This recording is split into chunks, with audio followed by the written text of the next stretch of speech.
أعوذ بالله من الشيطان الرجيم بسم الله الرحمن الرحيم الحمد لله رب العالمين وأصلي وأسلم على من بعث رحمة للعالمين سيدنا محمد وعلى آله وصحبه أجمعين وبعد السلام عليكم ورحمة الله وبركاته.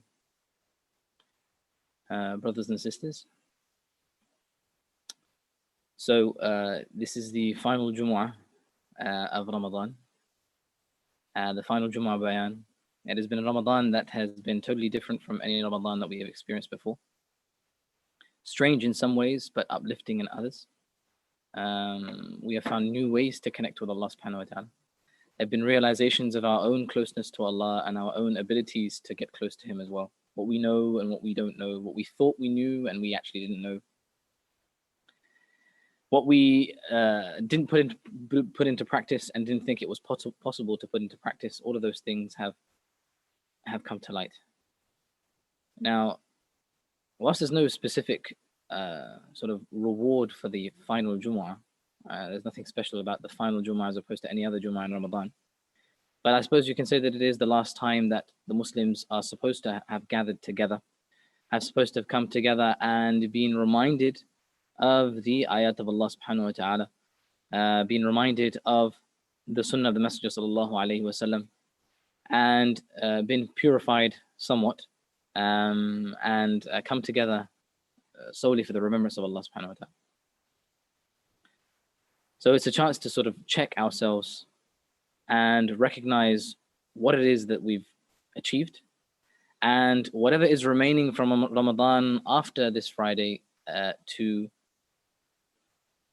strive and work hard and exert as much effort as possible to achieve and acquire what it is that we can acquire in a short period of time. And seeing as there is only moments between now and Shawwal and the end of Ramadan, it is befitting to perhaps ponder over what we have actually achieved this Ramadan. And this is something of the way of the companions of the Messenger sallallahu alaihi wasallam, something that the Prophet sallallahu alaihi wasallam, he instilled in them, the idea of this muhasabat al-nafs. Hasibu anfusakum qabla an tuhasabu. Umar radiallahu ta'ala anhu, he used to say when he was the Khalifa, that hold yourselves to account before you are held to account in the court of Allah. And this is taken from the ayah, Ya ayyuha alladhina amanu attaqullah wal tanzur nafsun ma qaddamat liqad. That, O you who believe, be mindful of Allah, be aware of Allah subhanahu wa ta'ala, be conscious of Allah subhanahu wa ta'ala at all times.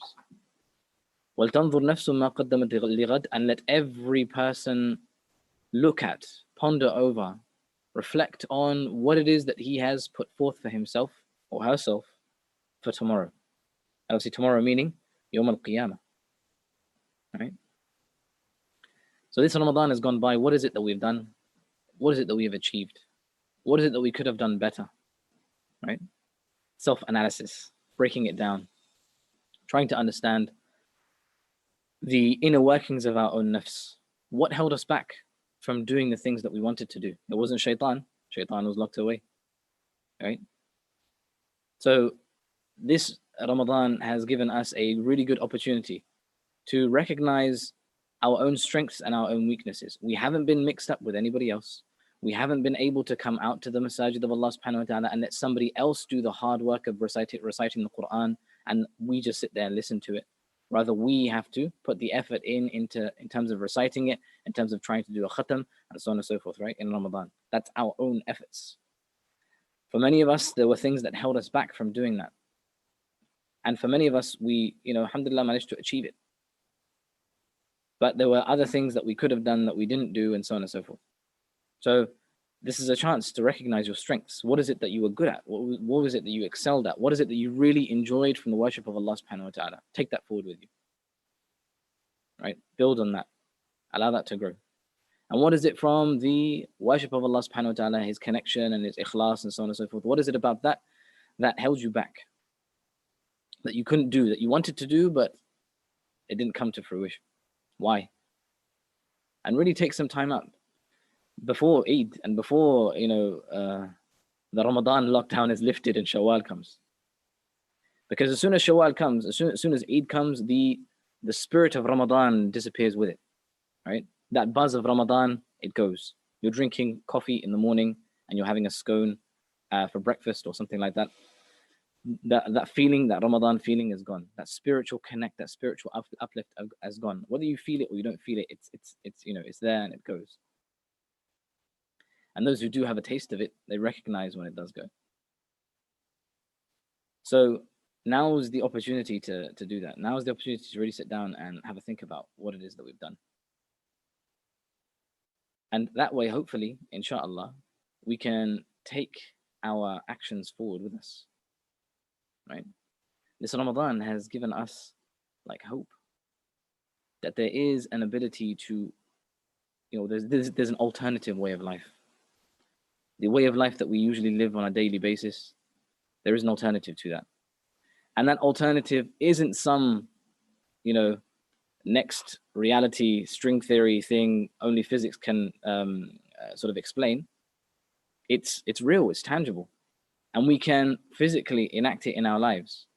And inshallah, for those who have done it for a long period of time and from the beginning of Ramadan, inshallah, you can start to see, even if it's just a small, tiny amount, the beginning of some change in your life. Some things that are directly connected to your worship, some things that are directly connected to your closeness with Allah subhanahu wa ta'ala, and some things that are just cut off entirely, aren't even there. There's no causality between them, but there's change happening with other people, change happening with family members, change happening with friends, change happening with your own perspective on things, right? So these things need to be capitalized upon and they need to be taken forward. And this is what istiqamah is all about, right? Ramadan is not about the last 10 nights. Ramadan is not all about just trying to find Laylatul Qadr and that's it, right? Ramadan is a holistic institution that you enter on the 1st of Ramadan and you graduate on the 30th or the 29th, depending on the moon sighting. But it's most likely 30. But that is Ramadan, the institution that you graduate from. And when you graduate from it, you graduate a different person, going in and coming out. But if you're that same person that's come in and the same person that's come out, then what have you benefited from your time in Ramadan? What have you earned?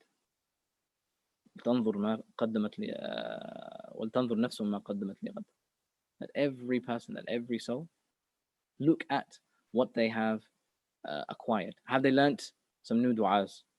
Some masnoon du'as that the Prophet ﷺ, he used to recite. Have they learnt any new surahs? Any new sort of recitations from the Quran that they didn't know previously? Have they brushed up on the things that they've forgotten? Right? All of these things, ask yourselves. Have they picked up new habits? Have we begun to do things that we didn't used to do before? These are all things that we need to ask ourselves. These are questions that we need to ask ourselves. And they're very pertinent questions, and we should ask ourselves this before the coming of Eid. Lastly, there is the issue of the night of Eid, right? And the night of Eid is a night that is oft forgotten. So we stay up in the last 10 nights. We work really hard and we do loads of ibadah. As soon as the announcement of Eid is made, we go to sleep in the night of Eid and we don't wake up, right? وَتِلْكَ لَيْلَةٌ يَغْفَلُ عَنْهَا كَثِيرٌ مِّنَ النَّاسِ. That's an evening, that's a night that many people are unaware of. And the Prophet ﷺ, he's reported to have said in Ibn Majah that the one who stands in prayer, right, or the one who remembers Allah subhanahu wa ta'ala on the night of Eid, of the two Eids, Eid al-Fitr, this one, and Eid al-Adha, then لا يمت قلبه حين يميت القلوب. That Allah subhanahu wa ta'ala will not cause his heart to die the day that all hearts die. And this is there's some weakness in this hadith. It's not 100% authentic hadith, but there is a lot of sort of khair in it still. And on top of that, the fuqaha, all of them have stipulated, from An-Nawawi to Khalil to all of the other madhahib, that it is mustahab to pray the night in prayer, to spend the night in prayer on the night of Eid. And maybe the reason why that is because to continue that tradition of standing the night in prayer. If we stood the night in prayer in every day of Ramadan, man qama Ramadana imanan wa ihtisaban ghufira lahu ma taqaddama min dhanbih. And as soon as Eid comes, and that is stopped, right? And then as soon as Shawwal comes, that is also, it doesn't continue, it stops, right? The whole point is to continue the continuation of those actions, right? And the day or the night of Eid is a sign of those actions continuing. And tahajjud is mustahab in every single night anyway, right? Whether it be in the night of Eid or the night of any other night in the year. So be sure to, when everyone else has locked off, when everyone else has decided that tomorrow is Eid, so I'm going to turn the button of Ramadan off, then you at least will be the one who stands in prayer with Allah subhanahu wa ta'ala, just as you did in Ramadan. And that is a sign of istiqamah. That is a sign of steadfastness, that your actions haven't stopped just because Ramadan has stopped. Yeah, your actions aren't connected just to Ramadan, rather they are connected to your very self and your very soul. That's how you want it to be, inshallah ta'ala. So with that, inshallah, we'll mention a few announcements, bi'idhnillahi ta'ala. We have our INL 50/50, where you can support two causes with one donation: the redevelopment of the masjid as well as the upkeep of the masjid, inshallah ta'ala. So please go on our website for more details with regards to that. So we do all the hard work for you, and all you have to do is donate, inshallah. The day of Eid obviously is coming up. It's either going to be on Saturday or Sunday, tomorrow or Sunday. It's most likely going to be on Sunday. Don't quote me on that, but we will. There'll be the moon sighting will happen this evening, inshallah ta'ala, and we will let you know later on this evening, inshallah, when Eid will be. There are a few details with regards to Eid. Sorry, go on our website, inshallah, and keep an eye out on our social media, WhatsApp, and so on and so forth, and Telegram, and we will let you know through those channels, inshallah. A lot of people are sort of asking about how to do Eid and what to do on Eid. So if you go onto our YouTube channel, we have a video that speaks about all of the details with regards to what's going to happen on Eid. There are many things going on in Eid. Obviously, we're not going to be meeting up as we normally meet up, but there are loads of other things going on in Eid as well, inshallah ta'ala. The Eid takbirat, they will begin about an hour or so before the Eid Salah, or the Eid Bayan, should I say. The how to pray your Eid Salah at home and so on and so forth, that's all sort of on our website. There's details of that on our website, and also another video to detail that. There's going to be a Eid quiz in the evening for the family, inshallah, at 7:30. So everybody sort of should attend that. Sadaqat al-fitr, your fitrana, your zakat al-fitr, inshallah, if you haven't already paid that, please do so. That should be done before Eid and before Eid Salah. Usually it's supposed to be done before the Imam comes to the masjid, but now the Imam is not coming to the masjid, then it should be done before the Imam leaves his bedroom, inshallah. So be sure to pay that, bi'idhnillah. And the reason why we pay that is because that is to expiate from any of the shortcomings of our Ramadan. So anything that if we committed sin, if we made mistakes during our fast, then your sadaqat al-fitr is there to fill in the gaps and to expiate for the mistakes that you made. It's also there to support those who need it most, inshallah ta'ala, and who are going to miss out on Eid al-Fitr if they don't receive that. So the earlier you pay that, the better. So if you have done so already, alhamdulillah. If you haven't done so, please do that as soon as possible, inshallah ta'ala. Is there anything else? I think that's it, inshallah. So jazakumullahu khairah.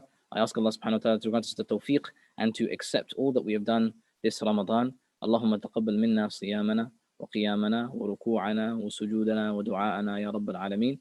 اللهم اكتب لنا القبول في أعمالنا وأقوالنا يا رب العالمين. اللهم ارزقنا الإخلاص في القول والعمل يا أكرم الأكرمين. اللهم ارزقنا الاستقامة بعد الرمضان وقبل الرمضان وأثناء رمضان يا رب العالمين. اللهم ارزقنا وبلغنا عيد الفطر يا رب العالمين ويا أكرم الأكرمين. آمين آمين. وصل اللهم على سيدنا محمد وعلى آله وصحبه وسلم. عباد الله رحمكم الله، إن الله يأمر بالعدل والإحسان وإيتاء ذي القربى وينهى عن الفحشاء والمنكر والبغي يعظكم لعلكم تذكرون. اذكروا الله العلي الجليل يذكركم واشكروه يزدكم ولذكر الله أكبر والله يعلم ما تصنعون. You may now pray your dhuhr, inshaAllah ta'ala. Jazakum Allahu khaira. Wassalamu alaikum wa rahmatullah.